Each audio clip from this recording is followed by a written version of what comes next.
প্রথম আলো ডেইলি স্টারের সার্ভার ভারত থেকে পরিচালিত হয়, এর আইপি অ্যাড্রেস ভারত। দেখেন, আমি আসলে একটা কথা পরিষ্কার বলেছি যে দাড়ি টুপি যারা আছে এরা যদি মৌলবাদ হয়, আপনি মোসালা, আপনি কিন্তু মাদারচোদ। আমরা কেন গালি দিতে চাই না? ধর্ম আমাদেরকে গালি দিতে শেখায় না।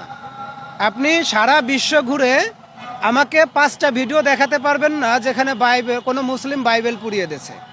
আপনি 10টা ভিডিও দেখাতে পারবেন না যেখানে কেউ রামায়ণ, মুসলিম রামায়ণ পুড়ায় দিছে।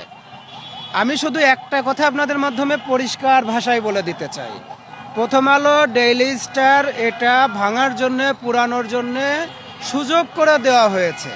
ওখানে যদি 500-1000 পুলিশ থাকতো এটা ভাঙতে পারতো?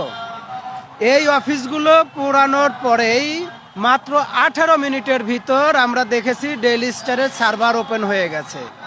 এখন আমাকে বলেন তো, এই অফিসে যদি ডেইলি স্টারের সার্ভার থাকতো, আইপি অ্যাড্রেস থাকতো, 18 মিনিটের ভিতর এটা ওপেন হতো? তার মানে বোঝা গেল প্রথম আলো ডেইলি স্টারের সার্ভার ভারত থেকে পরিচালিত হয়, এর আইপি অ্যাড্রেস ভারত। এদের মূল কাজ হচ্ছে আমাদের দেশ থেকে তথ্য নিয়ে ভারতে পাচার করা। এখন আসি হুজুরদের বেলায়। হুজুরদের কি হলো? এদেরকে মার্ক করা হলো। কেন মার্ক করা হলো? যেন এদের দাড়ি টুপির সাথে জামাত শিবিরকে জড়িয়ে দেওয়া যায়। আপনাদের মাধ্যমে আইনি ভাষায় কথা বলি, এখনো গালি দিচ্ছি না, আইনি ভাষায় কথা বলি। আপনাদের আব্বা উনি 1974 সালে একটা আইন করেছিল, বিশেষ ক্ষমতা আইন। ওই ক্ষমতার বলে উনি জাতির আব্বা হয়ে উঠতে চাইছিল। ওই ক্ষমতাটাকে এখন আপনারা প্রয়োগ করে সম্ভবত জাতির চাচা হয়ে উঠতে চাচ্ছেন।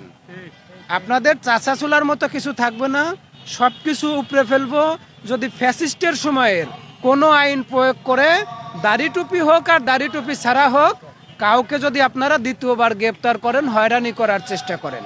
দেখেন, আমি ভাঙচুরের পক্ষে না, আমি মবের পক্ষে না। তবে আইন শৃঙ্খলা রক্ষাকারী বাহিনীকে বলবো, আপনারা যদি ধানমন্ডির 32 পিস ইট রক্ষা করতে গিয়ে 32 জনকে রক্তাক্ত করে ফেলতে পারেন, তো প্রথম আলো ডেইলি স্টারকে রক্ষা করার জন্য 1000 পুলিশ, 500 সেনাবাহিনী মোতায়েন করতে পারলেন না? আমরা আপনাদের সবকিছু বুঝি।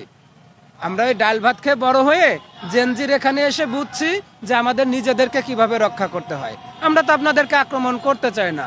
আপনারা কি করলেন? মাহমুদুর রহমান স্যার, উনি সরকারকে বারবার রিকোয়েস্ট করেছে যে আমাকে একটা গাড়ির ব্যবস্থা করে দেন, অনেক রাত হয়ে গেছে, আমাকে একটা গাড়ির ব্যবস্থা করে দেন। আমি ওখানে যাচ্ছি, ডেইলি স্টার, প্রথম আলো, উদিসির সামনে আমি যাচ্ছি, আমি গেলে আমার কথা শুনবে, আপনার একটা গাড়ির ব্যবস্থা করে